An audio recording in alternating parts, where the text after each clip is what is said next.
HRT and testosterone is a hot topic right now, and we really do receive so many questions about it from women in our community. So I wanted to answer as many of them as we can get through today, especially as testosterone prescribing from our doctors is now available via Stella, who power our Latte Lounge Plus clinic if you need or want to consider it and are eligible.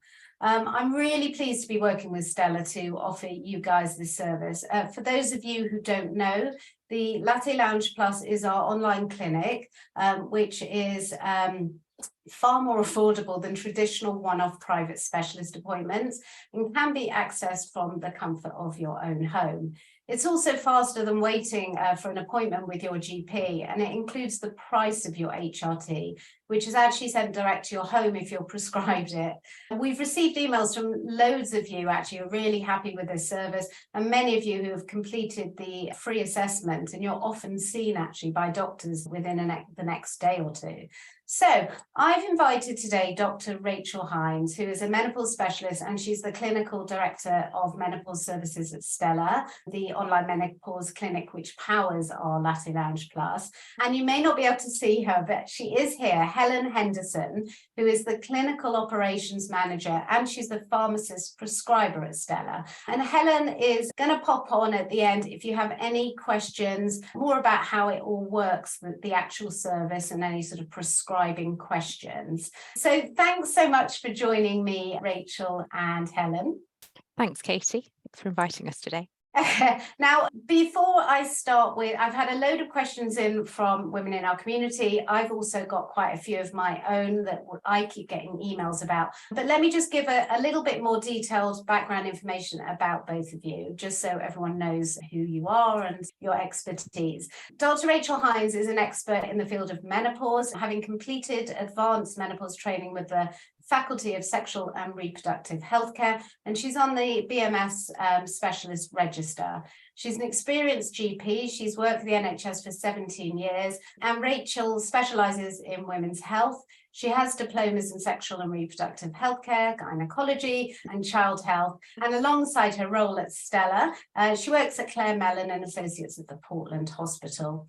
And Helen, who's obviously behind the camera at the moment, Helen Henderson, is the clinical operations manager and pharmacist prescriber at Stella. She's worked as a clinical pharmacist in the NHS for the last 9 years in London hospitals, in local communities, and in emergency care. She's passionate about improving women's health and has a master's in public health and health economics. I'm going to ask first a few of my own questions, Rachel, which come in all the time, and hopefully you can help. So let's just start off very quickly. Tell everyone a little bit about the Latte Lounge Plus and what we've been able to offer up until now.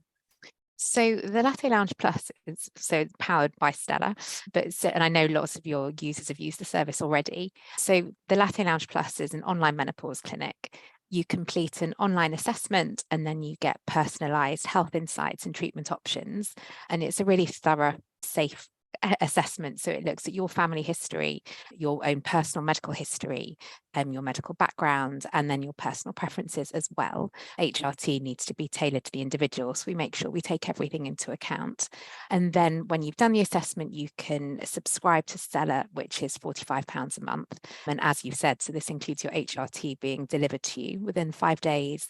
We've got teleconsultations with menopause doctors and access to the Stella app, which is a really fantastic resource. And we've got loads of useful articles, recipes, exercise, support programs. And you can also chat to a coach as well for one-to-one support. And as you've said, we're now adding testosterone. So we're offering a low libido service, which is really exciting because we know it can be quite hard to get hold of. So we're now able to offer testosterone as well as HRT with our service.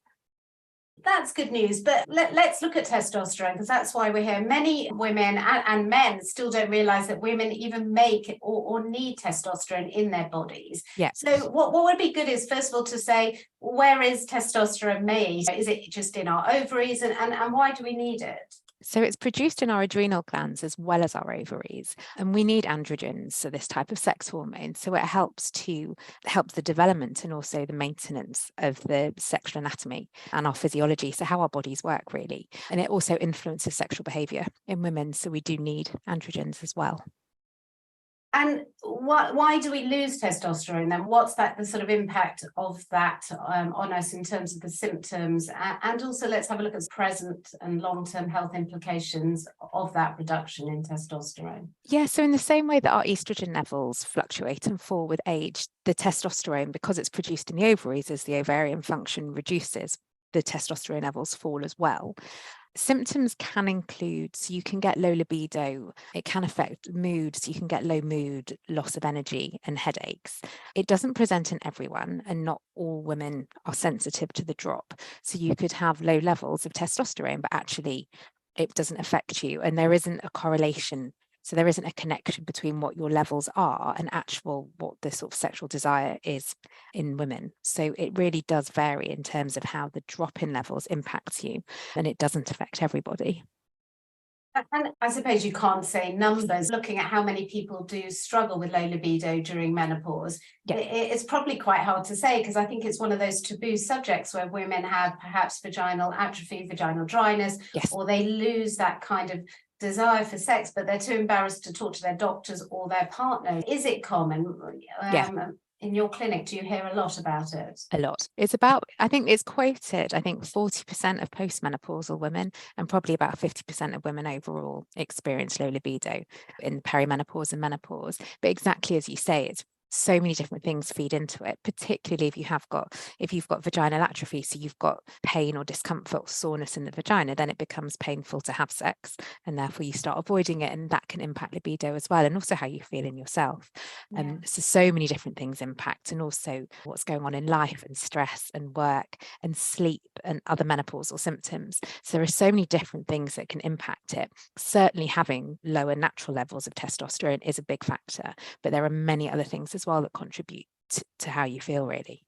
Yeah, absolutely. Because libido is so wrapped up in all those midlife pressures, isn't it? And I guess it's about knowing that chicken and egg. What do you address first? Do you reduce stress? Perhaps you want to lose some weight or eat better, or your relationship is struggling because of external factors. So it's kind of hard to unpick. And I guess I don't want people to think testosterone is just, you just take it, it's a pill, and suddenly, woo, we're back to being 18 again. But do you need to do any sort of additional tests in order to prescribe testosterone safely? Yeah, absolutely. So you need to be taking HRT to take testosterone. The testosterone gets broken down into estradiol, so a type of estrogen. And actually, if your estrogen levels are low, you wouldn't necessarily notice an impact from testosterone. And also, there is the potential that it can affect the lining of the uterus as well. So if you have a uterus, you generally need to be on HRT to be able to take testosterone.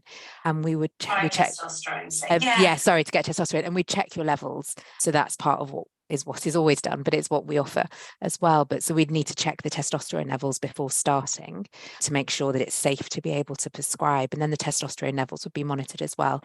And we need to keep it in the normal physiological range of women when we're using testosterone treatment. Yeah, and there's a few people just commenting now. It's more about access. Kerry and Audis, if you actually, she's struggling to find where this is happening, and so is Fleur Conway. If you actually look in the group, guys, look for the video. I'm going to now pin it to the top of the Facebook group. So you should be able to see it now, the video of Rachel and me chatting. Go into the comments and then you can ask your questions there. Rachel, how do you identify who may be suitable then in terms of testosterone? I assume they book an appointment with you. What sort of questions are you asking them? So through Stella, so it's part of their assessment. So we'll be asking women to highlight if they have got experience, if they've got symptoms of low libido, low sexual desire, and if they're interested in taking testosterone. So when you do the assessment, that would be highlighted, and then we will get in touch following that, because obviously all our assessments are reviewed. So if women are either requesting testosterone or expressing an interest in it, then we will follow up. Yeah. And one of the questions I remember when I first heard about testosterone, and it's a question I asked my gynecologist and lots of women ask. I'd had a hysterectomy actually, so I only needed estrogen, but I remember once my levels were balanced and he'd said to me, have you considered testosterone? And I went, that's for men, and will I grow a beard, and will I get really hairy and get acne and stuff? So let's look at that, because people ask that, are there any side effects, especially about things and about hair loss as well, or hair gain? Yeah, so this is why it's really important that we know what the base levels are and we're keeping an eye on the levels to make sure that it is within the normal range. We're using very small doses, so you shouldn't see side effects. The most common side effects you can experience can be things like thinning of hair on your head, and extra hair growth. So it could be like around your chin or just extra hair growth. It can cause acne and it can cause oilier skin, are the most common. You can also get localized hair growth, so where you apply your testosterone, you need to rotate it because otherwise you can get a little patch of hair if you put it in the same place, and that certainly does happen. The more significant side effects that we would worry about causing can be a deepening of the voice and enlargement of the clitoris. I've never seen it in practice, but as I said, that's why we need to be sure that the levels aren't too high.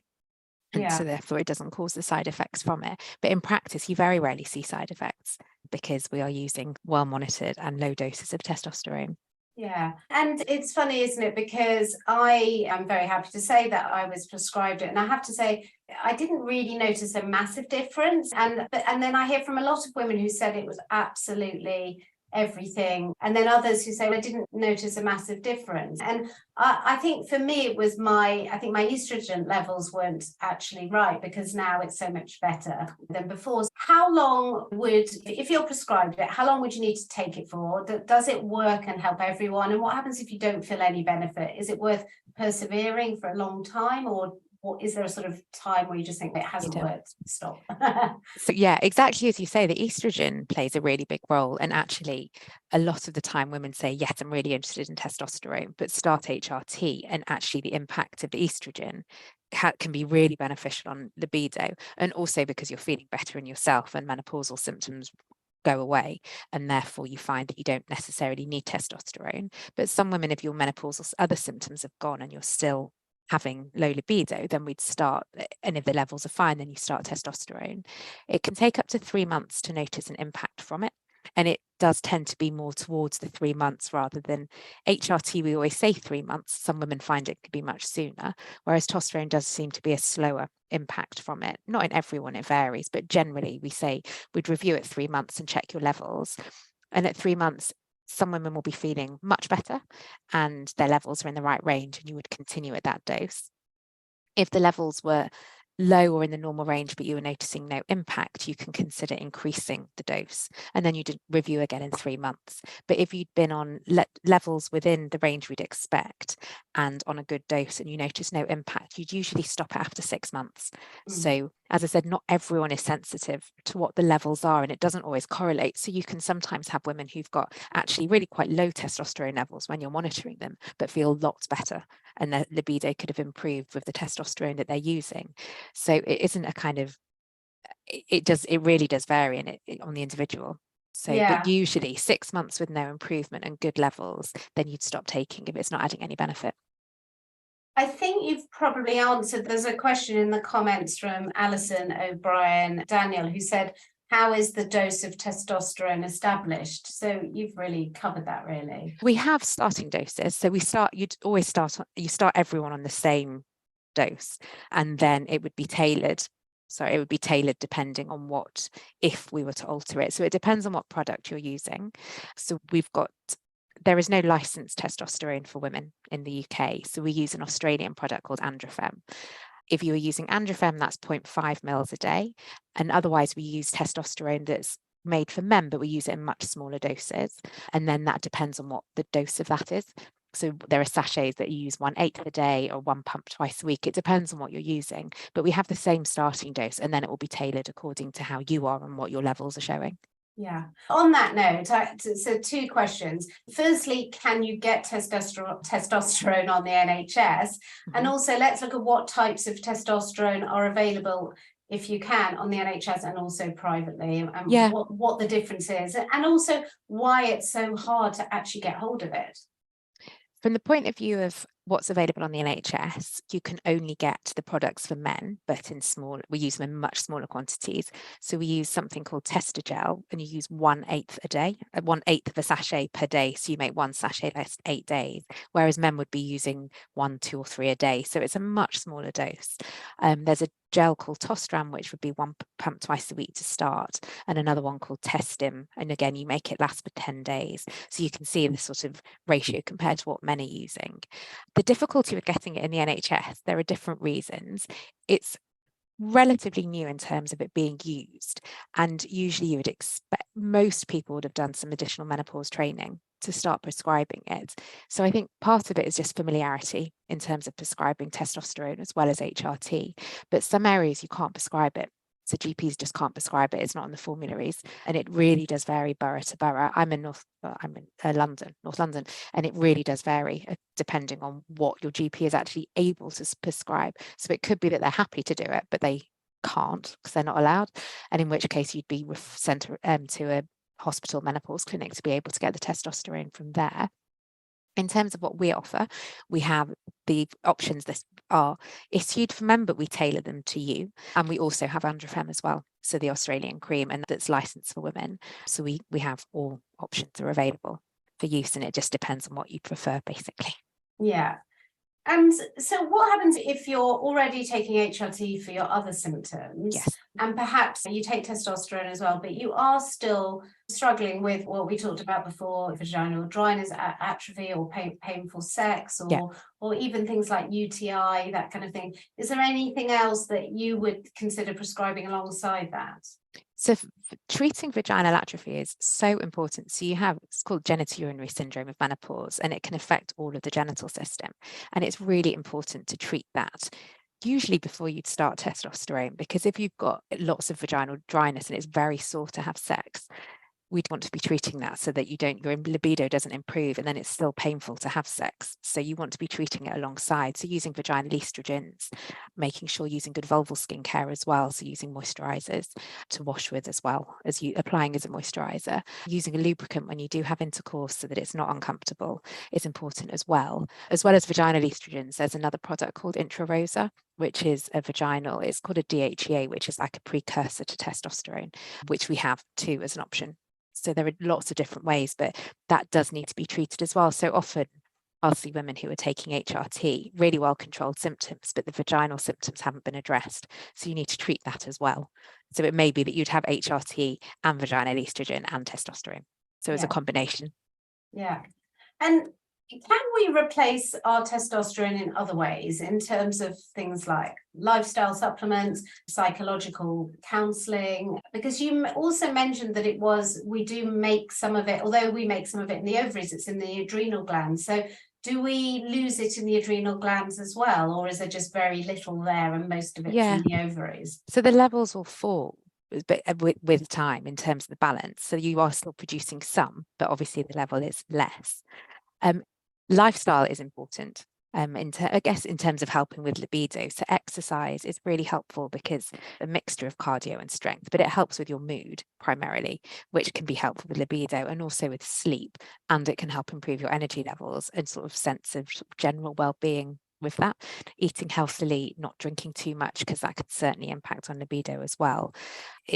In terms of supplements, there's no evidence of any particular supplements that you would say for supplementing testosterone levels.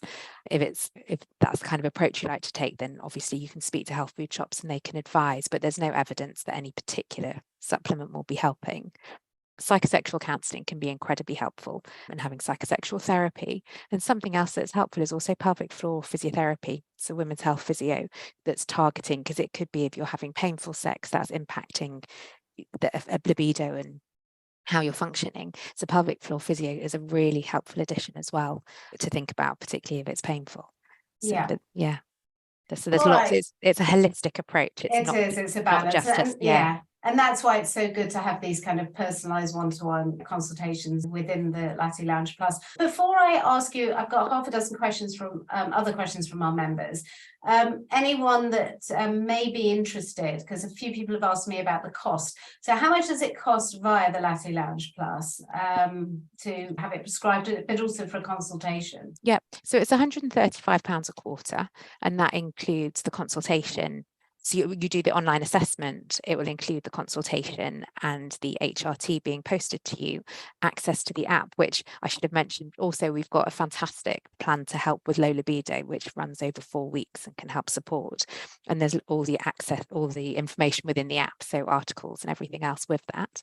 And if we were to prescribe testosterone as well, if it's the ones that are available on the NHS, that's an extra £65 a quarter. If you were to have androfem, that's an extra £165. Androfem is quite a lot more expensive than the other products available. But so then the total cost includes all the consultations, HRT and testosterone delivered, and your blood tests as well. And we're doing finger prick blood tests, so the blood tests posted to you at home. Comes with really clear instructions, and then you just send it in the post, so you don't need to go and actually have the blood test. You could do it yourself at home. Okay, and also I just wanted to tell everyone watching that we wanted to offer you guys, Latte Lounge members, anyone who actually does decide to take out a subscription, and it doesn't have to include testosterone, a £25 gift voucher to the Stella shop. So we can put more information about all of this. We're recording it, it'll be on our YouTube channel. We'll share it on our website and back into the Facebook group, so you don't have to start writing notes. I've got lots of questions that have come in, and I know we don't have much time, but you may have answered some of them, but let's have a look. Does testosterone help with sleep, Sarah says, and does it help with lack of energy and feeling exhausted? So at the moment, the indication for using testosterone is for low libido. Many women anecdotally find that it can be beneficial in lots of other areas. So it particularly things like energy levels, can help with sleep, it can help with mood and sort of stamina, muscle and muscle stamina as well. So there isn't enough evidence to say, yes, absolutely, it does help with all these other areas. Many women find that it can be helpful alongside. So the indication is low libido, and that is what we're prescribing it, but it can help. Yeah, because another lady, Tessa, says, what are your thoughts on testosterone for brain fog and memory loss? You wouldn't give it just for that. So you would already be on HRT, which I hope would address those symptoms as well. Women do find it can be helpful though. So it can be a combination of it. So if you were on it for libido, you may notice that there are other benefits from taking it. Okay, I think we've answered this, but I'll just quickly ask it again, just as a reminder. Lisa says, after how long taking testosterone should you consider stopping if you're not seeing any increase in libido? 6 months. 6 months, yeah. But do you get your bloods done at 3? That's important Bloods to check. at 3. Yeah, because then we can change the dose if needed. Okay, Yvonne says, can testosterone help with things like shin splints and joint pain? Not specifically, as in it could help with joint pain, but you'd expect the estrogen to have so the estrogen and HRT would help with the joint pain. I wouldn't expect testosterone, particularly not specifically for shin splints, no, but it can help with overall pains, but not so much. Okay, yeah, I think you've answered this one as well. What are the normal levels of testosterone and when can a GP prescribe it? So the levels actually do vary according to different labs. So you do get different reference ranges.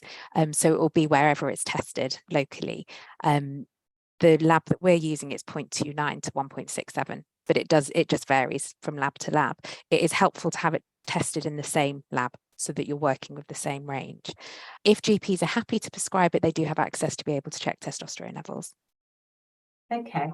We've again answered this, but it's one of our members who wants to stay anonymous says, what is the latest news / evidence regarding testosterone therapy for women? My question is, there's a lot of talk about how good it is for us to have and the benefits, but how do we obtain it as it's not licensed on the NHS? So it's an off-license use. Lots of medication that's used is actually an off-license use. So we're using it off-license, but it's within the recommendations of the British Menopause Society. And NICE as well. So it's within our guidelines to use it, but it is an off-license use. There is research that's ongoing into widening the use of it, but at the moment, the recommended use of testosterone it's called hypoactive sexual desire disorder, which is low libido. But that's the recommendation for the use of it currently. And the research going into it, we will have to wait and see how that changes the use from it. And There's two more questions, and one of them has just come in, which is exactly what happened to me. I actually did get it prescribed from my GP, Yeah. but my pharmacist, and I don't know, Helen may want to pop on and give me her thoughts about this. It'd be nice to see you anyway, Helen, introduce you to everyone. But when I gave my pharmacist the prescription, she looked at it and she said, women can't have testosterone. She said, your GP should never have prescribed this because it's off license. And to me, I was very naive and didn't really understand, and I thought off license meant illegal. And then I was in this crazy battle, and remember, this was when I first started the Latte Lounge, so I know things have moved on. That was almost 7 years ago or something. But how do you approach that if you're getting pushback from whether it's a pharmacist or a GP? It's really hard, and I've certainly had that, or people are given the prescription, and first of all, when you pick up your prescription, don't ignore completely, but it will say this is for men. So you are allowed to use it. It's totally safe for you to be using it. But I know that the information leaflets with it have this is for men. So please don't be put off by that. And yeah, Helen, I'll be interested to know what you say. For my opinion is that if it's a prescribed drug and we're using it off license, it should be issued. And I don't think it should be pushed back from that point of view. I think if we're doing a prescription, we're aware that it's an off license use. I say we as doctors, we're not going to prescribe something that we don't feel is safe to use, but you just need to have confidence in yourself and go, I have this prescription and I'm expecting to take it home with me today, thanks, rather than being pushed back. Exactly. Hi, everyone. So this is a really tricky question, because obviously you've got the prescription from your doctor already, you're ready to take it, and then you go into the pharmacy and you hear something conflicting, which is really hard to deal with. As Rachel said, because these medications are typically made for men, the little leaflet in there with all the small writing, that's all going to mention how to use testosterone for men. So as Rachel said, don't be put off by that.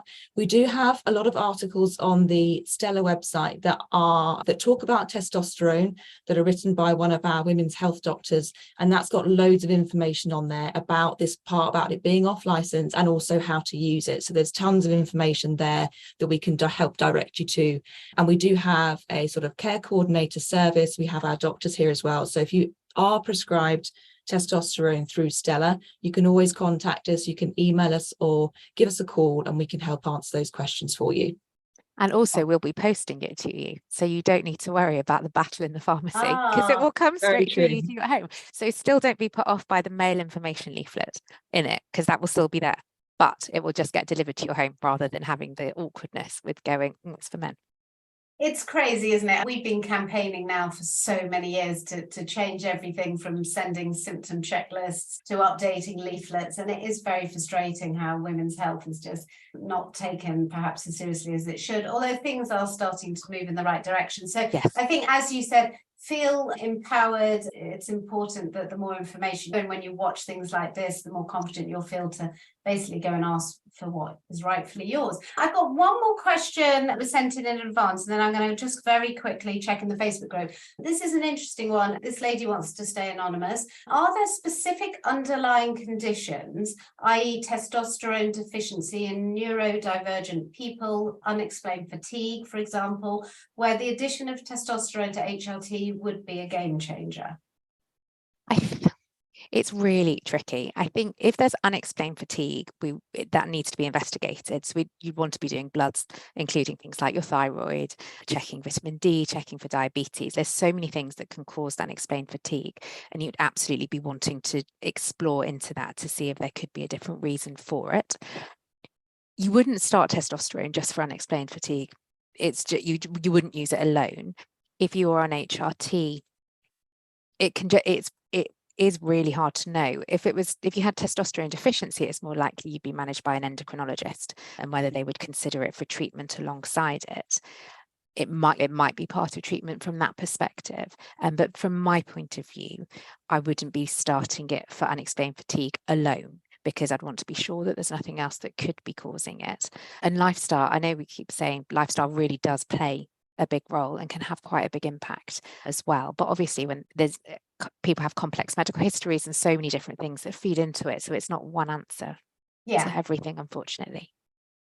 All right, so Justina says, I'm sorry, I'm looking down. I'm looking at the Facebook group in my phone. I'm in my early 40s. I'm on HRT for a year. Could testosterone be the missing hormone? I think she's probably questioning whether she thinks it would be helpful for her. But Justina, I hope everything that we've talked about helps you. And I think if you're not sure, then I feel free to either book a consultation through the Latte Lounge Plus or ask your doctor for more information. Alison says, do the potential side effects, e.g. increased facial hair or lowered voice, disappear after the treatment is stopped, should you get that side effect, which is rare? So if you get side effects, either we would reduce the dose that you're taking. If you were having, I've got women that have come in who've said, I'm having these side effects, and they've stopped taking it themselves rather than waiting to get reviewed. But we would reduce the dose and see if the symptoms went away. And usually for 3 months, possibly sometimes you check sooner, but usually the side effects would go after you've stopped taking it. I've never come across deepening of the voice. I've had a couple of people who are having extra hair, but the deepening of the voice is a more significant side effect, but your levels would have to be really high to be experiencing that. So usually the more common side effects stop after you've stopped using it. Okay. Fleur says, so you can be subscribed if you're only on estrogen, ? She had a partial hysterectomy and not on progesterone, although she does understand progesterone is also important for other health benefits, not only for the uterus. So question, you do not need progesterone as well to take testosterone? Maybe it's been answered. No, you're completely right. If you've had a hysterectomy and you're not needing progesterone as part of your HRT, then you can have testosterone as well as your estrogen. Some women who've had a hysterectomy for endometriosis may still need progesterone, but if you've been told you don't need progesterone, you could have testosterone added in. So continuing your estrogen and add testosterone to that. The reason we have the progesterone part of the HRT is to protect the uterus. And if you don't have your uterus that needs protecting, it would be safe for you to have testosterone with estrogen. Okay, and then one more question, and then I will let you go if there are no more questions. Sue says, I just had a hysterectomy last week, retaining ovaries. The consultant said I won't need HRT now. I was on estrogen, progesterone, and testosterone and thought I could continue minus the progesterone. What are your thoughts, please? Yeah, as before, absolutely continue. It depends the indication for your hysterectomy. So obviously I don't know your medical history. And so it could, if there is a reason that you've been told that you shouldn't continue, if it's a hormone related problem or in terms of some cancers, then you shouldn't continue. But if you've had a hysterectomy for a routine reason, so for fibroids or something like that, you should be able to continue with the estrogen and testosterone. But I wouldn't restart it on my say-so. It depends on what your personal medical history is that. So you need to run it by them and say, if you're wanting to continue for the reason, but run it by your gynecologist or GP or us. We're very happy to speak to you, but we'd need to know more detail to be able to advise. But if it's a routine hysterectomy, you should be able to have estrogen and testosterone after. Yeah. And Sue's follow-up question was just how long can you stay on testosterone? I know it's 6 months if it doesn't work for you. Yeah. But how long if it does work for you? Can you stay on it forever? You'd continue it alongside HRT. Yeah. So it's just something that would be reviewed annually. So if you were stable with it and it was working well, then you would continue taking it. Often when women are over 60, we can look at reducing the dose of your HRT. So if you've been on it for a few years, or as you're getting older, you may not need as much estrogen. And it may be that the dose would be tailored with time, but you can carry on taking it alongside your HRT. There's no fixed point that you need to stop using it. Okay, Sue says thank you. She said it was just for fibroids. Yeah, so in which case, yes, you would be able to continue. But yes, you're welcome. Okay, 2 more have come in. And just by the way, I should have said at the beginning, please, this is just for information. Rachel can't be responsible because she simply doesn't know your own medical history. So it's very important to have an individual consultation with a menopause specialist yourself. Just as I was about to sign off, we've got 2 more have come in. If you have a couple more minutes. Yeah. And this one from Emma, can testosterone cause abnormal bleeding? If your HRT if you're not taking the right combination of HRT, then yes, potentially it can. So when you're taking HRT, whenever there's any dose change, it can cause some irregular bleeding. And as I said, the testosterone can affect the endometrium, so the lining of the uterus. So if you're not having enough progesterone, then yes, sometimes you can get irregular bleeding with it, which always needs to be reviewed. Yeah. And any abnormal bleeding should obviously Always. be checked with your doctors. This is not so much to do with testosterone, but Monica has asked, can high doses of estrogen cause mental health symptoms? Yes, it can do. The British Menopause Society released something about this very recently. It's called the tachyphylaxis. But yeah, if your levels of estrogen are too high, then it can cause increased anxiety. It can certainly impact on moods rather than improving it. It can actually make it worse if the levels are too high. Okay, so just check your levels with your prescribing doctor. Yeah, seeing what dose you're taking and consider whether you do need to check the levels. If you're feeling worse with a higher dose, certainly I'd be wanting to check the estradiol.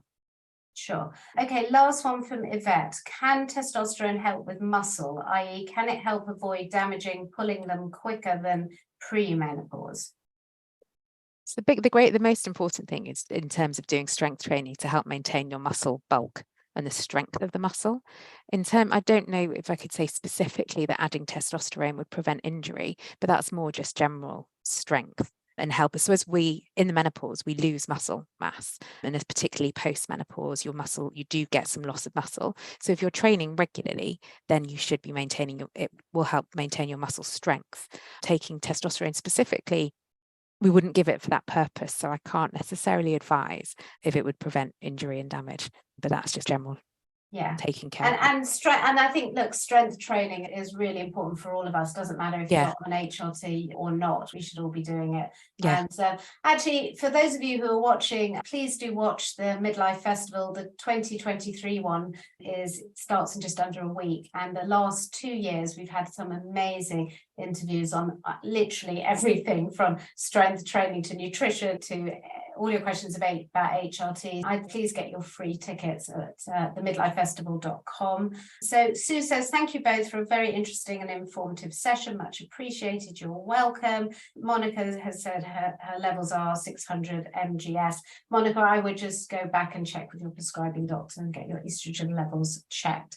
Rachel, thank you so much for joining me today, and Helen, who is obviously behind the screen. Helen was there just in case any of you wanted to know actually how the service worked, but it was also very helpful, Helen, thank you, in terms of how to make sure your pharmacist hears you and sees you. Yeah, and if anyone would like to know more about the Latte Lounge Plus, or to take that free assessment and find out which treatment options would be most suitable for you, we'll post the link in the comments. We've already put it there once. Everything's on our website, lattelounge.co.uk. And where can we find out more about the Latte Lounge Plus? It's .com/the-latte-lounge / but again, I'll put all this in the notes afterwards. Rachel, you can find on at Dr. Rachel Hines or at Stella.menopause on Instagram. And as I said, that free assessment is on the onstella.com Latte Lounge link. And to find out more about Rachel in her practice at Claire Mellon, it's clairemelon.co.uk / Dr. Rachel Hines. But I'll put all that information later. Karen, very interesting. Thank you. You're welcome. Amanda, you've missed it. Where can you see the talk? Don't worry. It's all recorded. I know not everyone can make it at lunchtime. A lot of you are working or really busy doing other things. So it's recording. I'm going to edit the beginning and end, and we will put it on our YouTube channel and share it far and wide, so you'll be able to watch back at your leisure. So great. Thanks so much, Rachel. Thank you very much. Thank you for having me. Nice to see you. Thanks everyone for watching. Have a good rest of the week. Bye. Take care. Bye. Bye.